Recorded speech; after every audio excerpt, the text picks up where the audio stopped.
ইন্নাল হামদুলিল্লাহ ওয়াসসালাতু ওয়াসসালামু আলা রাসূলিল্লাহ ওয়া আলা আলিহি ওয়া আসহাবিহি আজমাইন ওয়া মান দাআ বিদাওয়াতিহি ওয়া জাহাদা ফি সাবিলিহি ইলা ইয়াউমিদ্দিন।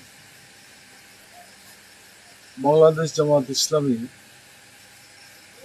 রংপুর জেলার কর্তৃক আয়োজিত গঙ্গাচড়া উপজেলার আজকের এই বন্যা কবলিত এলাকার মুসলিম ভাই বোনদের নিয়ে অনুষ্ঠিত ক্ষুদ্র একটি উপহার প্রদানের এই অনুষ্ঠানে সম্মানিত সভাপতি, সম্মানিত জেলা আমির জনাব অধ্যাপক গোলাম রব্বানী, উপস্থিত আছেন কেন্দ্রীয় কর্মপরিষদ সদস্য বিশিষ্ট আলেমে দ্বীন হযরত মাওলানা মুনতাজউদ্দিন, অন্যান্য স্থানীয় নেতৃবৃন্দ, সম্মানিত দোস্ত মজলুম ভাইরা, আসসালামু আলাইকুম ওয়া রাহমাতুল্লাহ। বন্যা দুর্গত এলাকায় সফরে গেলে নৌকা, তারপরে গাড়ি, রাস্তাঘাট, কাদা সবকিছু আপনারা অনেক কষ্ট পেয়েছেন, তো আপনারা মাফ করে দিবেন তো ইনশাআল্লাহ। কষ্ট পেয়েছে, তবে একটা ভালো জিনিস যে মানুষ যখন কোনো ভালো জিনিসের জন্য কষ্ট করে বা তার ভবিষ্যতের জন্য সবর করে, এই কষ্টের বিনিময়ে আল্লাহ তাআলা তাদের গুনাহ মাফ করে দেয়। মানুষ যদি এমনি পায়ে কাঁটাও লাগে, এই কষ্টের কারণে আল্লাহ গুনাহ দূর করে দেয়। তো সেদিক থেকে আপনাদের সাথে আমরাও আহত, এই কারণে আপনাদের কষ্টের কারণে। আমরা যে কষ্টটা সকলে মিলে পেয়েছি মানসিকভাবে, আপনারা অপেক্ষা করতে কষ্ট হয়েছে, আমরা উপস্থিত হতে না পারার এই নিজেদের সীমাবদ্ধতার কারণে আমাদেরও মনের দিক থেকে অনেক দুঃখ কষ্ট নিয়ে আপনাদের কাছে হাজির হয়েছে। উভয়েই এই কষ্টের বিনিময়ে আল্লাহ তাআলা যেন আমাদেরকে গুনাহ মাফ করে জান্নাতের মেহমান হিসেবে কবুল করেন, এই দোয়া করে আমি কথা শুরু করছি। ভাইরা, হাদিসে রাসূল সাল্লাল্লাহু আলাইহি সাল্লাম বলেছেন যে আল্লাহ তাআলা বলবেন যে আমি ক্ষুধার্ত ছিলাম, আমাকে তোমরা খেতে দাও না, পিপাসার্ত ছিলাম, আমাকে পানি দাও না, আমি অসুস্থ ছিলাম, আমার সেবা করো না। মানুষেরা বলবে যে আল্লাহ তুমি তো রব্বুল আলামিন, তোমার তো কোনো এগুলো দরকার হয় না, তো কিভাবে তোমার এটা আমরা সাহায্য করব? আল্লাহ তাআলা জবাবে বলবেন যে আমার অমুক বান্দা তোমার পাশে, তোমার বাড়ির পাশে ক্ষুধার্ত ছিল, তাকে যদি তুমি খেতে দিতে তাহলে আমাকেই খাওয়ানো হতো। অসুস্থ ছিল, তার সেবা করলে আমারই সেবা করা হতো। পিপাসার্ত ছিল, তাদের পানির ব্যবস্থা করলে আমাকেই পানি পান করানো হতো। তিনটে কথাই বলবো। তো সেই দিক থেকে আপনারা ক্ষুধার্তও বটে, খাবার যারা যারা পানিতে ডুবে যায়, ঘর বাড়ি বিধ্বস্ত হয়ে যায়, খাবার ঠিক মতো পায় না। ছোট ছোট বাচ্চারা অনেক কষ্ট করে, তাদেরকে তো অনেক কিছু খাবার দিয়ে মানুষ করতে হয়, কিন্তু এই বানভাসী মানুষের কষ্ট হয়, নিজেরাই খেতে পাই না, বাচ্চাদেরও খেতে দিতে পারে না। রাত্রের বেলা ঘুমানোর জায়গা থাকে না, কোথায় ঘুমাবে, সবই তো ডুবে গেছে। এই অবস্থায় বহু কষ্ট করে একটা উঁচু জায়গা থাকলে সেখানে আপনারা আশ্রয় নিয়েছেন। আপনার ওই এলাকা থেকে এখানে হিজরত করে এসে সাময়িকভাবে আপনার আত্মীয় স্বজনের কাছে অথবা সামাজিকভাবে আপনাদেরকে কেউ হেল্প করলে পারে, সেখানে এসে আপনার আশ্রয় নিয়েছেন। তো এই যে দুঃখ কষ্ট আপনাদের, এমনকি মানুষের প্রস্রাব পায়খানা মানে বন্যার সময় এটা যে কত কষ্টকর এটাও ভাষায় বর্ণনা করা যায় না। আমারও বাড়ি চরে ছিল, একসময় রাজশাহী জেলার গোদাগাড়ির পাশেই পদ্মা নদী, তার পাশে আমাদের বাড়ি ছিল। বন্যাতেও ভাঙতো, আবার নদীর ভাঙ্গনেও আমাদেরকে বাড়ি ভাঙতে হয়েছে। 3 থেকে 4 বার বাড়ি ভেঙে তারপরে গোদাগাড়িতে স্থান হয়েছে। তার আগে চরেই ছিলাম। একাধিকবার বন্যায় চিত্র আমার চোখের সামনে এখন আছে। ক্লাস 6-7 ছাত্র নদী পার হয়ে, মানে এক বুক পানিতে হেঁটে স্কুলে যেতাম। তো অনেক জায়গায় তো একেবারে সাঁতারও কাটতে এই অবস্থা। তো যারা এটা জানেন, দুঃখ কষ্টের সাথে জড়িত, তারা এটা বুঝতে পারে। তো আপনাদের এই দুঃখ কষ্ট এটা মানুষের আমার মনে হয় সমাপ্ত করতে পারবে না।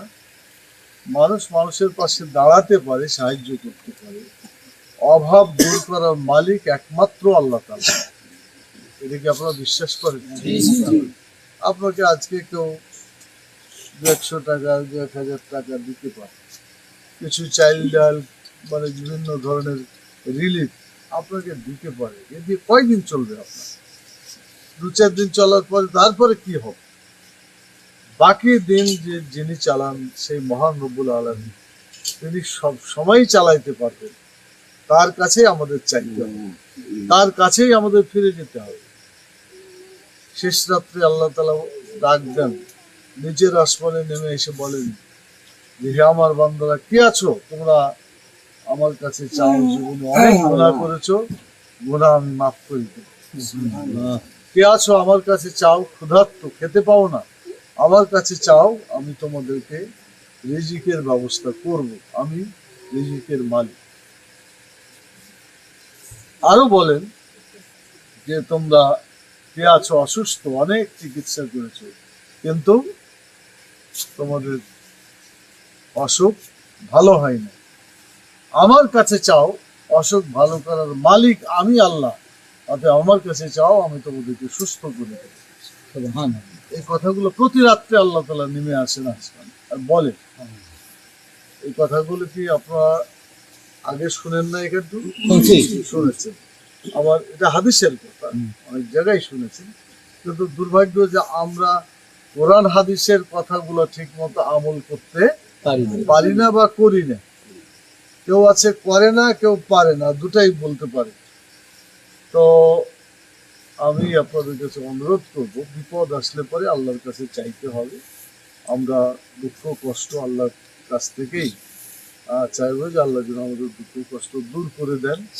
আমরা যেন বন্যা সরে গেলে আমরা ফিরে যেতে পারি, স্বাভাবিকভাবে জীবনযাপন করতে পারি।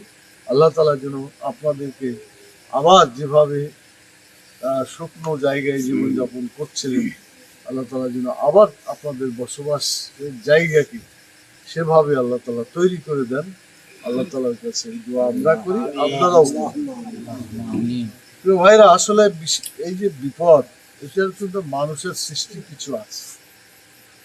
যদি কেউ নতুন নতুন বাঁধ তৈরি করে, পানি এপার থেকে ওপারে যাইতে না দেয়, তো বলেন তো যেদিকে পানি যাইতে না দিবে তারা পানি না পেয়ে কষ্ট পাবে, আর যাদেরকে বাদ দিয়ে পানি ধরে রাখবে তারা পানিতে ডুবে মরবে। এটা কি বুঝেন ব্যাপারটা? যে কোনো প্লেন জায়গা আল্লাহ তাআলা দুনিয়া থেকে এমন ভাবে তৈরি করছেন, তিনি পানি দেন, পানিকে তিনি স্বাভাবিকভাবে নিয়ে চলে যান, নদী থেকে সাগরে, সাগর থেকে মহাসাগরে, এইভাবে আল্লাহ তাআলা নিয়ে চলে যান।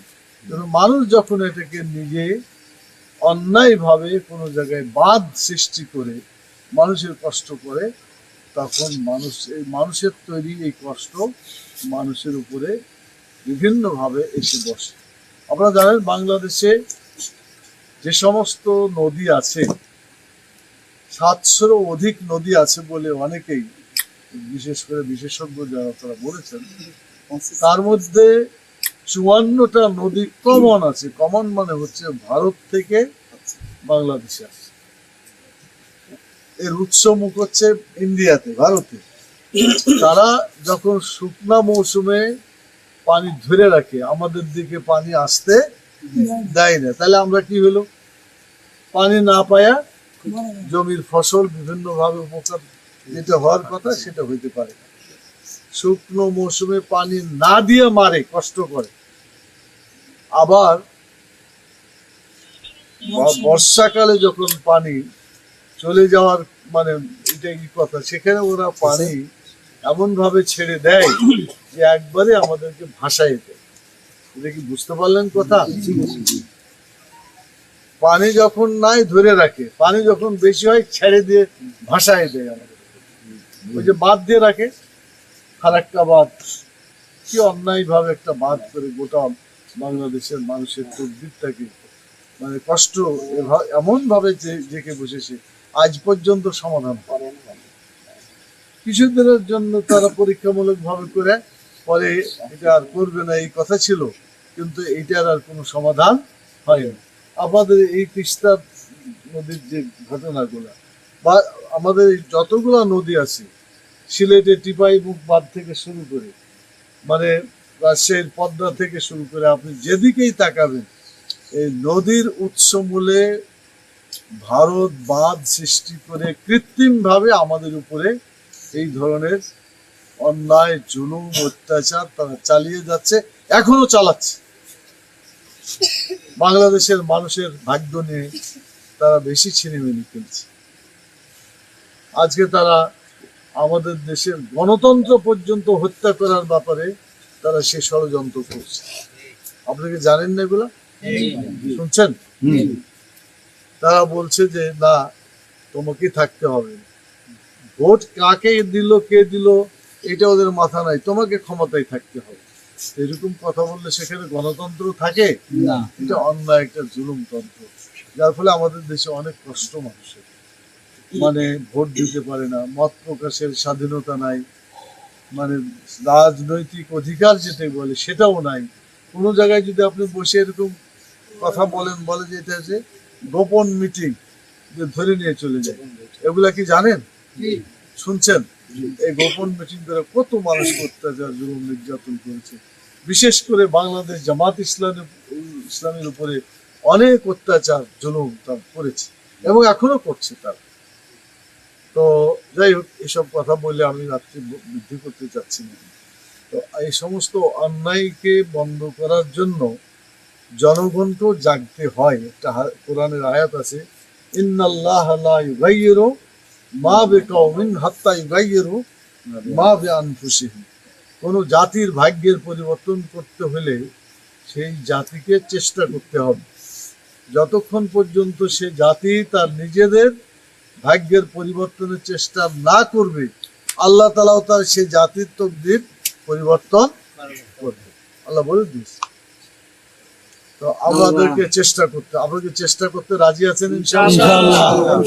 এক নম্বর কথা হচ্ছে, দুনিয়াটা আল্লাহর, আইন চলবে কার? আল্লাহ। বর্তমানে আইন চলছে কার? তো আল্লাহর জমিনে আল্লাহর আইন চলবে, এটাই স্বাভাবিক, তাইলে মানুষ শান্তিতে থাকবে। আল্লাহর আইন চলছে না, তারা নিজেদের মন মতো আইন চালাচ্ছে, জন্য অশান্তি সব জায়গায় ছড়িয়ে পড়েছে। বাংলাদেশের টাকার কোনো মূল্য নাই, জিনিসপত্রের দাম এত বেশি হয়েছে, মানুষ কিনতেই পারছে না, গরিব মানুষ। ঠিক কিনা বলেন? অনেক জিনিস পাওয়া যাচ্ছে না আজকাল, টাকা ব্যাংকে ছাপিয়ে ব্যাংকের চাহিদা পূরণ করছে। আচ্ছা বলেন তো, ওইটা কি গাছের পাতা যে পেরে পেরে মানুষকে দিয়ে খাওয়াবে? না। অর্থনৈতিক অবস্থাটাকে একেবারে পঙ্গু করে দিয়েছে। আপনার নাম শুনেছেন ইসলামী ব্যাংক? সবচেয়ে ভালো ব্যাংকের নাম কি ছিল? ইসলামী। সবচেয়ে ভালো রিজার্ভ ছিল। সেই ব্যাংকটাকে চুরি করে, ডাকাতি করে, বিদেশে পাচার করে বর্তমান সরকারের মানে যারা আশ্রিত যে সমস্ত লোক, তাদের সেই সমস্ত ডাকাত যারা, তারা আজকে গোটা ব্যাংক ব্যবস্থাকে ভেঙে চুরে নস্যাৎ করে ফেলছে। আজকে তারল্য সংকটে আজকে ভুগছে, মানুষকে ঠিকমতো টাকা দিতে পারছে না। ব্যাংকগুলা সরকারের কাছে, তার কেন্দ্রীয় ব্যাংকের কাছে দ্বারস্থ হচ্ছে যে আমাদের টাকা দেন, মানুষের টাকা আমরা দিতে পারছি না। তো এর চাইতে একটা দেশের অধপতন আর কি হইতে পারে। এই দেশটাকে রক্ষা করার জন্য কি আপনারা একটু নড়াচড়া করতে রাজি আছেন? ইনশাআল্লাহ। ইনশাআল্লাহ আগামী দিনে কোরআনের আইন চালু করার যে আন্দোলন বাংলাদেশ জামাত ইসলামী করছে সেখানে আপনারা শরীক হবেন ইনশাআল্লাহ। ইনশাআল্লাহ। অনেকেই আছেন আমি মনে করি। আর আপনারা আল্লাহর কাছে চাইবেন, বিপদে পড়লে আল্লাহর কাছে চাইতে হবে। 5 ওয়াক্ত নামাজ পড়বেন, কোরআন অর্থ সহ পড়বেন, শেষ রাত্রে উঠে কাঁদবেন আল্লাহর কাছে। আল্লাহ তাআলা আমাদেরকে সাহায্য করবেন ইনশাআল্লাহ। ইনশাআল্লাহ। আমরা সবাই আল্লাহর কাছে ফিরে যাব, কেউ দুনিয়াতে থাকতে পারবো না। না। ইন্না লিল্লাহি ওয়া ইন্না ওয়া ইন্না ইলাইহি রাজিউন। নিশ্চয়ই আমরা আল্লাহর জন্য এবং আল্লাহর কাছে আমাদেরকে ফিরে যেতে হবে।